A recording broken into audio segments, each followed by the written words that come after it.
কেমন আছেন সবাই? আজকে দেখাবো আপনি কম্পিউটারে কিভাবে অদৃশ্য ফোল্ডার তৈরি করবেন। যেমন এখানে কিন্তু একটা ফোল্ডার দেখতে পাচ্ছেন, অদৃশ্য ফোল্ডার।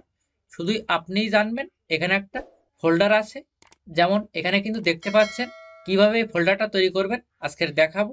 চ্যানেলে নতুন হলে প্লিজ সাবস্ক্রাইব করবেন এবং বেল বাটন বাজাবেন। আর ফেসবুক হলে ফলো এবং শেয়ার করবেন প্লিজ। ফার্স্ট আপনি একটা নতুন ফোল্ডার তৈরি করবেন, তারপর এভাবে কার্সারটা রাখবেন, তারপরে ক্লিক করবেন। তারপর আপনি এখানে ইনসার্ট ইউনিকোড কন্ট্রোল ক্যারেক্টারে ক্লিক করবেন। তারপর এখানে আপনি NADS এ সিলেক্ট করবেন।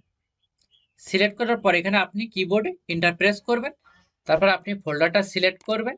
সিলেক্ট করার পর এখানে আপনি প্রপার্টিসে ক্লিক করবেন। তারপর এখানে আপনি কাস্টমে সিলেক্ট করবেন। তারপর এখানে চেঞ্জ আইকন। তারপর এইখানে আপনার কম্পিউটারের ডিসপ্লের প্রোফাইল পিকচার অনুযায়ী এখানে একটা ব্ল্যাঙ্ক পেজ আপনি সেট করবেন। এখানে ক্লিক করবেন।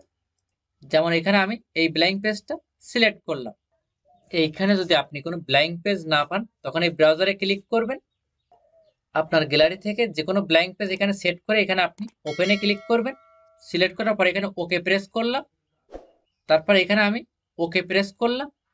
ওকে অপশানে ক্লিক করার পরে সেম কিন্তু এইখানে অদৃশ্য ফোল্ডারটা তৈরি হয়ে গেছে।